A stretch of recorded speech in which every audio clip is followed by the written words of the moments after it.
Salut tout le monde, c'est Baptiste, j'espère que vous allez très très bien. Si vous ne me connaissez pas, je suis un web designer et un consultant en référencement spécialisé dans WordPress. Aujourd'hui, on fait une petite vidéo très rapide. Je voulais juste vous présenter un outil que j'utilise depuis quelques mois sur un de mes blogs et qui m'a permis de remplacer en fait Google Analytics par un truc beaucoup plus simple et surtout où on n'a pas à se casser la tête avec la RGPD. Donc on n'a pas à mettre les pop-up de cookies là qui embêtent tout le monde. Parce que simplement cet outil fait attention à tout ce qui est, vie privée et du coup, bah, voilà, il utilise pas de cookies qui sont considérés comme des données personnelles. Voilà, donc cet outil, je vous le présente tout de suite, ça s'appelle Burst Statistics. C'est, une petite extension qu'on peut simplement aller chercher dans le panneau des extensions de WordPress, hein. Donc on va dans les extensions, ensuite on va dans ajouter. Ici, dans le champ de recherche, on va taper Burst. Et le premier truc qui va apparaître quand on tape Burst ici, c'est Burst Statistique. Alors c'est fait par les mêmes gars qui font Compliance. Compliance, c'est un super plugin justement de bannière de cookies pour aller gérer les. Ça permet aux gens, vous savez, de gérer quels cookies ils acceptent, quels cookies ils n'acceptent pas, etc. Ce genre de trucs. Et donc ça fait un bout de temps qu'ils sont là, et depuis, c'est plus jeune comme produit, mais ils ont sorti Burst il y a peut-être, je sais plus, peut-être un an, un truc comme ça. Et donc c'est un plugin qui est en modèle freemium, c'est-à-dire qu'ils ont d'un côté une version gratuite et il y a la possibilité d'aller dans la version payante.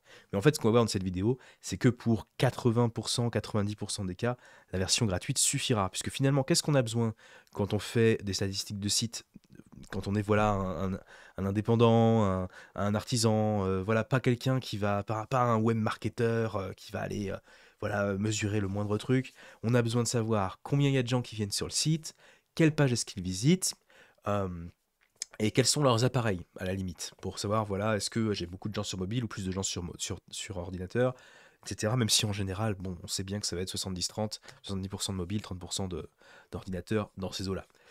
Bon, enfin bref. Du coup, cet outil, l'avantage, c'est qu'il est beaucoup plus simple à installer que Google Analytics, beaucoup plus simple à lire que Google Analytics, et qu'il n'a pas de problème de RGPD, donc il n'y a pas besoin de mettre de pop-up de cookies, pas besoin de s'embêter avec tout ça. Alors, on va regarder donc à quoi ça ressemble. Quand je vais sur mon tableau de bord ici, j'ai par défaut donc maintenant ce petit bloc qui me permet de voir où est-ce que j'en suis. Et il me donne les deux principaux métriques qui m'intéressent, c'est-à-dire les visiteurs uniques, le nombre de visiteurs que j'ai eu, du coup là c'est sur une semaine, et le nombre de le temps moyen par session, le temps moyen qu'une personne passe sur mon site pour une session. Et après, si je clique ici sur statistiques, depuis le tableau de bord, je peux aller voir le détail du coup sur une semaine. Donc là, vous voyez que par exemple sur une semaine, bah, ça a fait des vaguelettes. De toute façon, c'est pas très stable en ce moment le trafic sur ce site-là. Et ça descend un petit peu. Voilà, on est passé de 15 à 9. Donc il faut que je me méfie, il faut que je regarde un petit peu pourquoi est-ce que ça a descendu comme ça et qu'est-ce qu'on peut faire. Et si je regarde, du coup, ici en haut à droite, on a l'option d'aller voir un petit peu sur d'autres laps de temps. Et hop, je vois que ici sur un mois, bon par contre là c'est quand même nettement plus à la hausse, on est passé de 5 à 9 en un mois, et si je regarde les 90 derniers jours, bon bah voilà, sur les 90 derniers jours, de toute façon ce site il est très jeune, donc on était quasiment à rien, et puis petit à petit, on grimpe jusqu'à aujourd'hui où on est à 9, voilà, visiteurs par jour. Et on est entre voilà, 9, 20, bon, ça fait vraiment du gros yo-yo, hein. Enfin bref, voilà, donc c'est pour vous montrer, et j'ai aussi, ce qui est très sympa aussi, c'est que si je regarde par exemple sur un mois, il me compare par rapport à la période précédente, et je peux voir du coup, bah voilà, j'ai fait plus 102%. Donc j'ai doublé mon trafic en un mois. Il me montre aussi ici les appareils. C'est-à-dire que je vois que j'ai 28,8% d'ordinateur, que j'ai 2,2% de tablettes et que j'ai 69% de mobile. Voilà. Il me donne aussi donc, les pages les plus vues sur ce mois-ci. Donc voilà, comprendre le comportement du chat après une chute, croissance du Golden Retriever, le guide complet, inconvénients au Golden Retriever. Ok, je vois toutes les pages qui sont les plus vues. Et du coup, je peux potentiellement regarder sur une autre date, voir un petit peu quelles sont les autres pages qui ont été les plus vues sur d'autres dates, et essayer de comprendre un petit peu, bon voilà, est-ce qu'il y a des pages qui sont en train de tomber du classement, pourquoi, etc. Bon, même si c'est pas vraiment le meilleur outil pour faire ça, le meilleur outil pour faire ça, c'est quand même d'aller voir dans Google Search Console. Je vous ferai peut-être une vidéo pour ça, si ça vous intéresse, de savoir comment analyser votre site dans Google Search Console, voir quelle page s'est cassée la figure, et essayer de comprendre voilà, où sont les choses à ajuster dans votre site. Si ça vous intéresse, dites-moi en commentaire. voilà aussi, vous avez des sites référents ici qui sont les plus utilisés, bien sûr. Google.com en premier, FR en deuxième, CA en troisième, etc. Ecosia, voilà. Ok, et vraiment, c'est tout ce qu'il y a d'intéressant sur ce truc. Il faut aussi que je vous présente un autre truc, c'est que quand même, normalement, dans un outil d'analytics, on veut d'un côté voir les statistiques comme ça de base. Donc là, c'est bon, la case est cochée. On veut aussi mesurer des actions clés qu'on appelle les conversions sur un site. Donc typiquement, si je suis un artisan électricien, j'ai une page de contact sur mon site pour me contacter pour demander un devis ou voilà, poser une question. Et derrière, j'ai une page de remerciement, merci de m'avoir contacté, d'accord? Je veux que lorsqu'une personne visite, merci de m'avoir contacté, ça fasse ding, ça compte comme une conversion, ok, sur mon site. Du coup, comment est-ce que ça se passe ici? Ils ont un outil pour ça. Si on va dans Réglages et qu'on va dans Cibles, on va pouvoir définir des cibles. Donc là, je vais fermer, je vais enlever celle que j'avais définie. Par défaut, dans la version gratuite, on peut en définir qu'une seule. Mais en vérité, pour la plupart des sites, ça suffira, puisque la plupart des sites, l'action de conversion principale, c'est justement, comme j'expliquais, bah voilà, le formulaire de contact et derrière la page de remerciement. Donc imaginons qu'on ait ça, on va mettre ajouter un objectif. Ici, je vais l'appeler page de remerciement. Voilà. Ensuite, dans les options, je vais dire que ce que je veux, c'est une vue. Et je veux une page spécifique.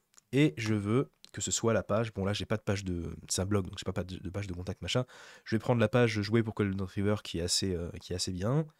Euh, et ensuite. Ah non, c'est juste visite que je voulais, pardon. Donc c'est visite qu'il faut choisir ici. Voilà. Et donc je choisis jouer pour Golden Retriever. Voilà, je choisis ma page de remerciement, quoi. Et ensuite, j'ai plus qu'à faire sauvegarder. Et je l'active. Je sauvegarde encore. Voilà. Et maintenant j'ai ça. Alors pour ce qui est des réglages, c'est très simple, hein. On a juste un mode turbo qui permet de charger le code au lieu qu'il soit chargé en haut de page dans le header, il est chargé dans le footer. Donc ça permet de. Moi personnellement, je préfère faire ça. Ensuite, activer les suivis sans cookies. J'ai pas très bien compris quelle est la différence, mais bon, moi je préfère le garder. Ce qui me semble que c'est pas un cookie qui compte dans le RGPD, le cookie qu'ils utilisent. Du coup, on l'utilise quand même. Et aussi, ils ont une option pour respecter les requêtes ne pas me pister. Alors ça, j'ai pas vraiment fait de grosses recherches dessus, mais je crois que le mode ne pas me pister, c'est une option que certains navigateurs ont. Et du coup, voilà, tout ce qu'on dit, c'est que quand une personne a ce mode-là d'activer, bon bah on respecte et on suit pas. Ensuite, dans les avancées, voilà, on peut exclure aussi des rôles du suivi. Et moi, je vous recommande de voilà, désactiver tous les rôles qui pourraient être liés à l'administration du site. Comme ça, si vous êtes connecté à l'administration du site, vous n'êtes pas pris en compte dans les statistiques de Burst. Ça peut être très pratique, surtout au début, quand bah, il y a 3 visiteurs par jour. Donc forcément, si l'un des 3 c'est vous, ça fait une grosse différence. Ok, voilà. Bon, bah voilà, c'est tout ce que je voulais vous montrer aujourd'hui pour ce petit outil. Je pense vraiment qu'il est pas mal. Moi, de mon côté, il a remplacé Google Analytics sur ce site-là. Alors, sur mon site principal, j'ai toujours Google Analytics quand même. Mais honnêtement, maintenant, je recommande ça à presque 2 clients sur 3, sans problème, peut-être même plus. Quand on fait leur site, je leur dis, bon voilà, écoutez les gars, vous avez le choix entre Google Analytics qui est très profond, qui est machin et tout, ou alors ce truc-là. Alors il y a aussi Matomo que dans les options, hein, si vous voulez tout savoir, mais je ne l'ai pas encore testé. Peut-être qu'on fera une vidéo plus tard là-dessus. En tout cas, voilà, j'espère que la vidéo vous aura été utile. Si c'est le cas, comme d'habitude, laissez un petit pouce et abonnez-vous pour plus de vidéos sur WordPress.